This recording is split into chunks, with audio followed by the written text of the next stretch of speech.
Hello and welcome to the Sheldrake-Vernon Dialogues with myself, Mark Vernon, and Rupert Sheldrake. Hello, Rupert. Hello, Mark. So today I wondered if we might pick up on a theme that we were actually talking about in a group just a little before we meet now, which is the notion of objectivity. Clearly, it's a huge concern as well as sort of goal in the modern world. Objectivity is trusted much more than subjectivity, as if by removing ourselves from the study of things, those things might show up in their truest forms and so become the basis for knowledge and so on. So it seems like a good one to tease out. Do we know what we mean even when we're talking about objectivity? Yes, well, the talk we heard from Richard Gunton about this in Oxford was, I thought, quite stimulating. And what he pointed out rightly is that one of the definitions of objectivity is repeatability. It's something that can be just repeated. And one of the things about science is that it's often said science is uniquely objective because it's repeatable, as opposed to subjective aesthetic judgments or something like that.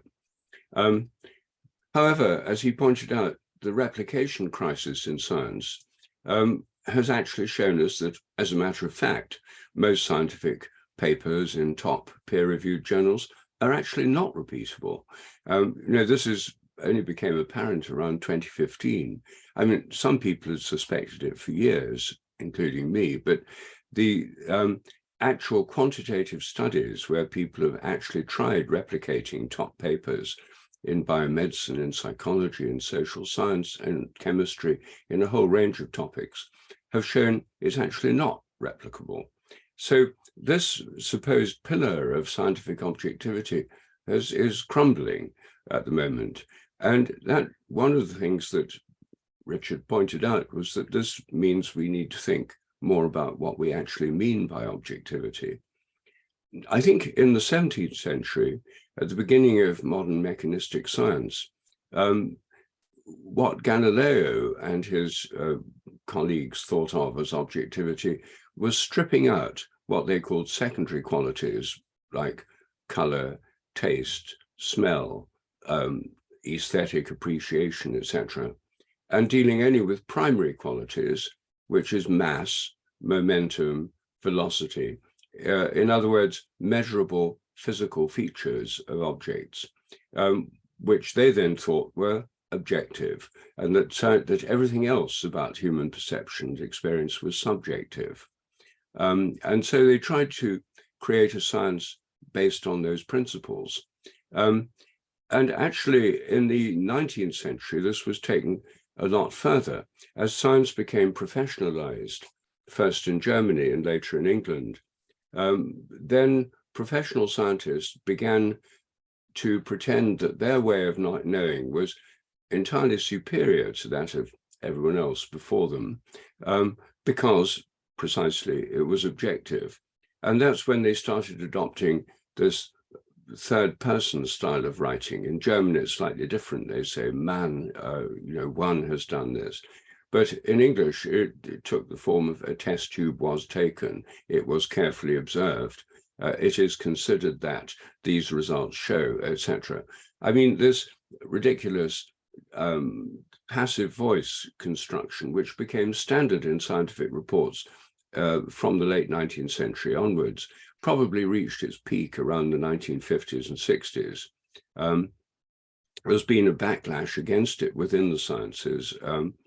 And I conducted surveys in secondary schools over the last 20 years, showing that actually in many secondary schools, teachers are still forcing students to write science reports in the passive voice because they think that's the way science is meant to be, because it's objective.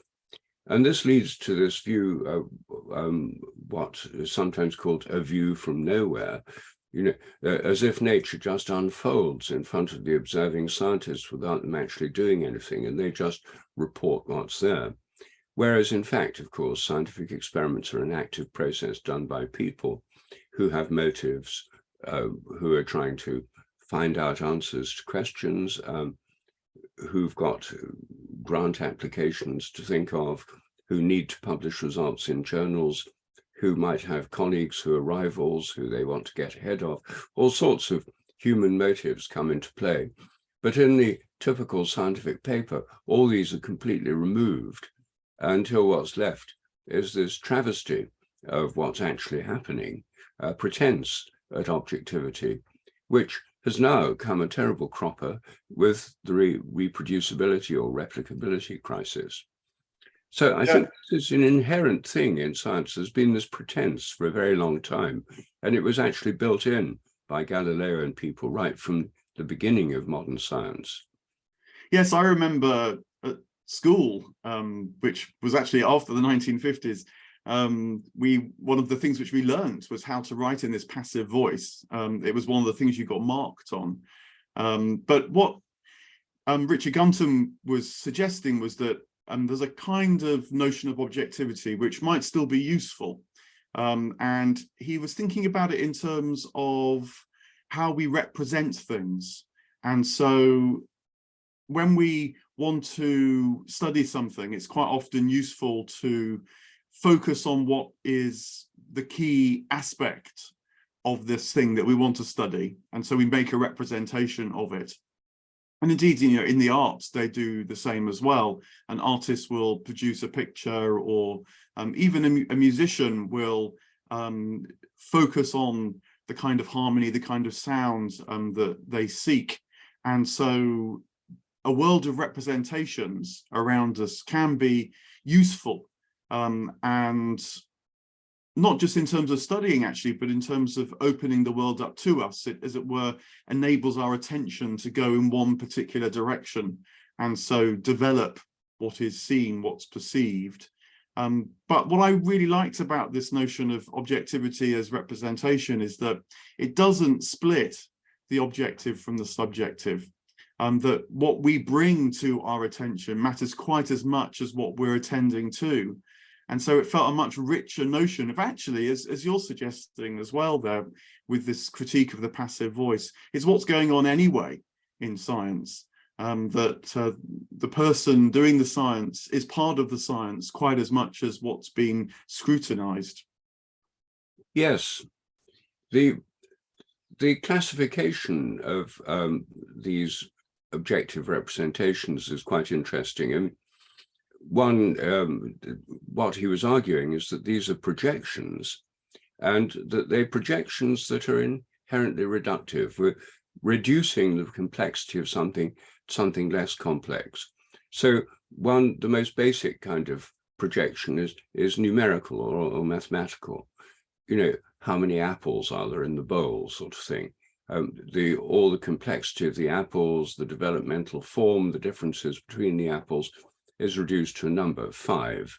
And then what's the dimension of the apples? You know, sort of 7 centimeters or 7.3 centimeters on average, or something like that. That this projects down, it removes. It's actually what Galileo was doing, removing all what Galileo called secondary qualities, and projecting just one particular framework of looking at what's there.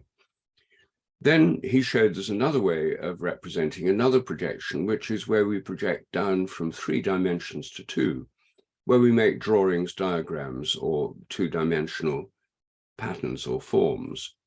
And then if we want to represent change or movement, then all the complexities of change are reduced down to kinematic representations, which could be in the form of an animated video, for example.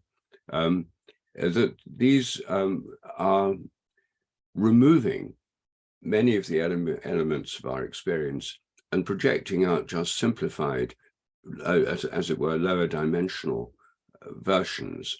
And I suppose one advantage of that, which he points out, is that once you've got those, then they can be critiqued by other people, and you can have a kind of, he didn't use the word intersubjective, but you can have an agreement, or you can have criticism.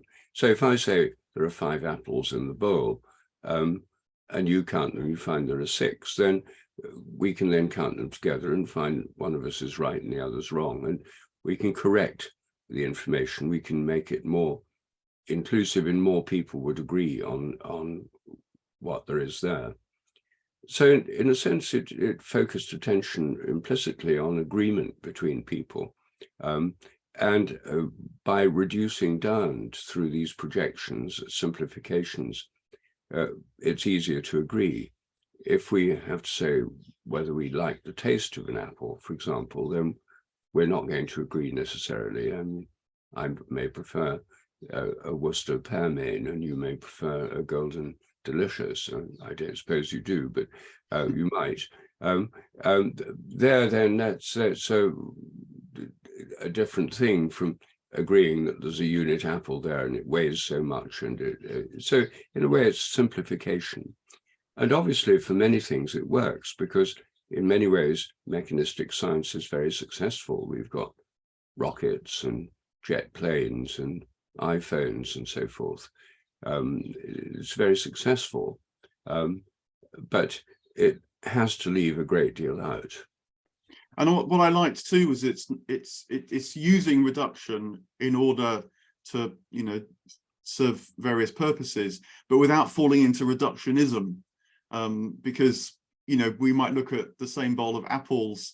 I say 5, you say 6, but my point of view might be obscuring my vision, so I only see 5 than 6, and so therefore I can consider my role in my error, and so open up my perspective to see the fuller picture which you see. And that's just an example of how the subjective does play a role even in the reducing to something that can then be shared in a public space. And I really like this because Owen Barfield, this philologist who's so influential on me, one of the things which he tracked was when the subjective became eclipsed by the objective. You partly outlined that with the history of science in the Renaissance and then in the 19th century. But Barfield was also very interested in how prior to that which is subjective was actually thought to be crucial to understanding the heart of things. And because in a way, when you, as a scientist or an artist, any kind of contemplative activity, when you make contact with the world, the nature of your contact, who you are and what you bring really matters, because it may or may not connect with that which is the heart of the thing you're studying. The mere appearance, the primary qualities, may not actually tell you everything you need to know, maybe even not the most important things that you need to know about what you're studying.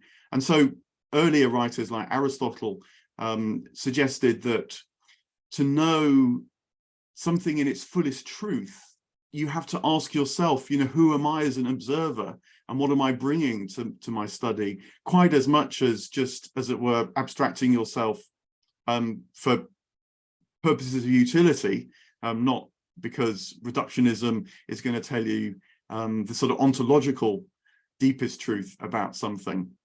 And so, who one is as a scientist, as an artist, as a discursant, as a philosopher, the subjective really matters, because then you can know whether you're not just perceiving, but maybe resonating, harmonizing, really open to all that the world might be bringing to you.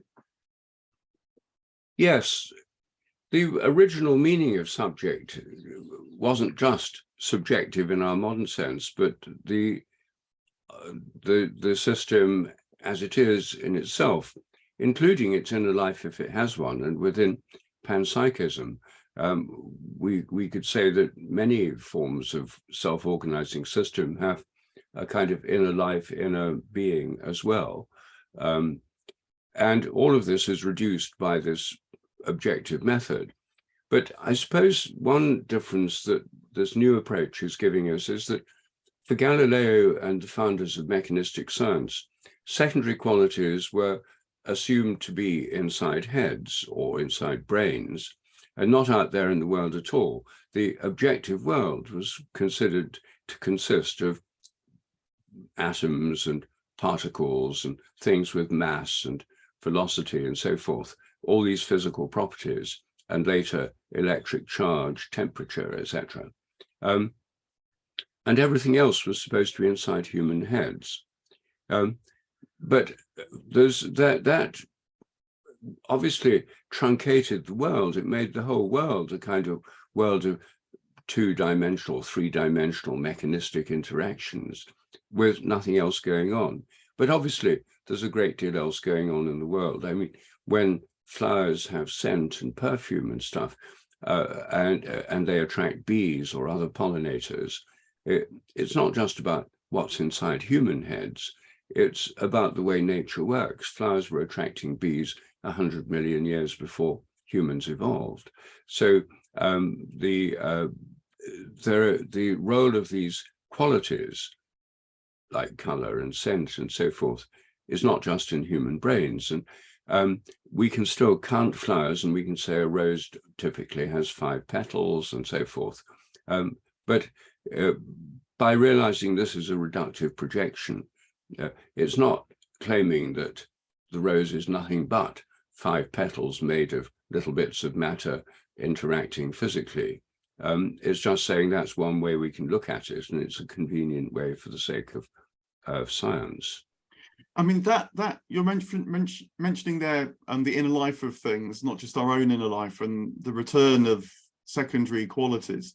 That reminds me of things that other scientists at this gathering were saying, and when Richard was presenting this idea of objectivity, which was the role of aesthetics, and how, when again a scientist, but also other people engaging with the world, they use qualities like beauty, fit, pattern, in order to guide their engagement with the world. And so that sense of one's inner life meeting innate qualities, these secondary qualities within the world around one, feels like it's actually really important for science, because things like beauty and pattern are real guides towards what's regarded as a revelation of what you're studying. I mean, one of the scientists at the meeting was even talking about seemingly very abstract things like proteins folding in cells, but how proteins folding in themselves have a kind of vitality, have a kind of life that you get to know as the scientist. It wasn't personalizing the protein, but there was certainly a sense of a kind of mutual exchange or communication that the scientist must learn to understand and read. And guides like beauty, as well as the habits, say, of a protein molecule, its inner life, are really important in science. It's not just a kind of optional extra, but actually is the bread and butter, the daily life of the scientist. Yes, I think the the kind of field work that Bruno Latour did, scientists in labs, how they actually interact, so different from the idealized model of the scientist objectively and dispassionately collecting facts, testing hypotheses with no emotional involvement, etc. Could actually be extended to a kind of interview study of scientists about how they actually think about the cells or the tissues or the organisms or the subatomic particles they're interacting with. I suspect some of them would personalize them, and some of them might feel they're getting to know them on a personal kind of way. All of this, of course, is washed out and bleached out in this whole process of writing scientific papers. But I've never actually seen a study of how scientists think of the systems they work on, and how they, do they dream about them? I mean, we know from a few famous examples like Kekulé and the benzene ring that scientists do dream, and dream about problems they're confronting in their work. But I think it would be a very interesting study to look at, just an interview study of scientists in different fields, and to how they feel about the systems they're working with. Actually, in a way, I'm aware of one such paper that's been written.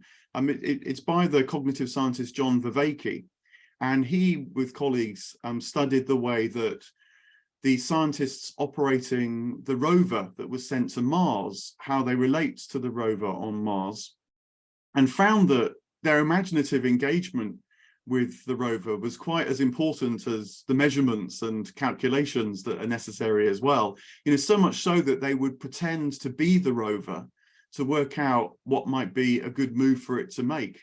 And so that deep imaginative involvement, which John Vervaeke would put down to how we need what he calls relevance realization, you know, amidst the mass of data that would come to one, even in a relatively simple scenario, picking out the data that's significant and important is really, really hard. You get a combination explosion, as it's sometimes put, even with relatively small amounts of data.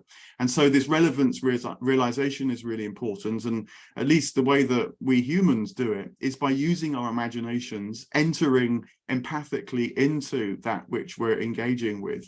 And that tells us how we might make the next move, what might be successful, what might be a failure. Yeah, so he actually, you know, watched, I think, the scientists engaging with the Mars rover, and I believe even sort of saw them crawling around on the ground and so on, really, and personalizing the rover. It became a kind of character to them. So, you know, it was really fascinating. I think that is beginning to be done, partly as the whole notion of what it takes to have cognition opens up and itself ceases to be a rather reductive undertaking, largely because of the failures of artificial intelligence, that it's realized that there's a lot more going on in the conscious mind than pure manipulation of data. But it reminded me too, Rupert, of a comment you made, and I wonder whether this links as well. You made the observation that a recent study in Nature had suggested that innovation in science is really flattening or even falling off, even as more and more money is put into science. And I just wonder whether it's because science has become such a reductive method that's happening. And so, you know, reductionism almost, you might say, is sort of turned round to bite science itself. Yes, well, the study in Nature is one that looks at innovation and disruptive research within science. And many people have noticed over decades now that the rate of innovation in science is slowing down. There's fewer and fewer real breakthroughs, yet more and more people are working within the sciences, and the expenditure on science is increasing everywhere. So there's a very strong law of diminishing return at work. And one of the things that the authors of this study in Nature did was looked at the references. It analyzed huge quantities of data using computers, using published papers and bibliographical methods, bibliometric methods. And one of the things they looked at is within a particular field of science, say protein chemistry, would a paper in that field be quoted in, say, botany or physiology or something else, other fields of inquiry, or would it only be quoted by other protein chemists?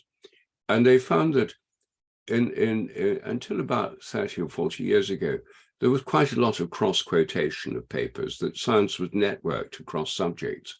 It's now got more and more narrowed down so that people are only quoting things in their own field, probably because they're only reading things in their own field. There's so much research going on, you can't read everything. And to get ahead in your own field, you have to publish lots of papers and get them cited by other people in the field. And so the pressures are on, so they're just narrowing down the attention of scientists to narrower fields of interest, with less chance to cross-pollinate, with less chance to think about ideas that aren't just already there within the field.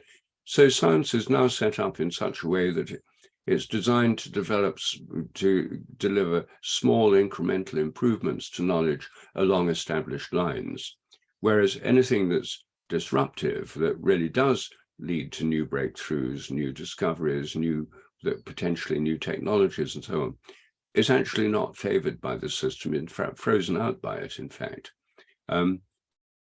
So I think that moving back from this false and discredited view of objectivity, discredited because the replication crisis objectively discredits it, as it were, to this view of objectivity as useful projections in some circumstances, but always a simplification, always a reduction, is much more helpful. And if in scientific education people were empowered to use their imaginations, encouraged to use their imaginations, encouraged to pay attention to their dreams or to ways of seeing how things could be connected in new ways, it might lead to a great deal more creativity. Of course, it may not be good for their career, because if you do new things that other people aren't doing, then you're not going to get grants from established fields of science or papers in the top journals in established fields of science. But something has to be done if we want the sciences to go on being productive and creative, because right now, literally hundreds of billions of dollars are being spent every year on scientific research. And most of the papers published are not even cited once. So the point is, most of it is a complete waste of time. And many scientists are devoting their whole careers to pursuing scientific success in terms of numbers of papers in journals, which affects the way they get grants. But in terms of the understanding of nature or the betterment of human life, it's really a waste of time. And the awful thing is, it's not even much fun for those doing it, because the methods of the pretend objectivity, etc., the attempt to expunge all personal elements from at least the public report, means that science is a fairly joyless activity for a lot of scientists who are working really hard on very narrow problems. So there's a lot wrong with the way it is at the moment, and I think thinking about objectivity may indeed help to free things up. Yeah, I mean, maybe because of the sense of even despair, maybe scientists will begin to think, can we do it in other ways? Sheer quantity, again, another kind of reduction, is not really serving us well. And then, of course, as you were talking there, I was remembering Merlin, your son's book, Entangled Life, where, of course, he very deliberately brings in all sorts of experiences and weaves it into the discovery of more and more about this world of fungi. So, that's done hugely well. It's been recognized by the Royal Society. So perhaps there is a mood abroad, actually, to weave again, once more, this notion of the subjective and the objective. And of course, it's not just good for science, but it's good for we human beings, because the world can officially be re-enchanted again as well, can come back to life. And that's good for all sorts of reasons. Very good. Well, thanks very much. I hope that was worth teasing out for our listeners, and that they've had thoughts, and maybe even will have conversations amongst themselves as well. But it was certainly good to hear Richard Gunton's work and to explore it again now. So thank you. Thank you, Mark.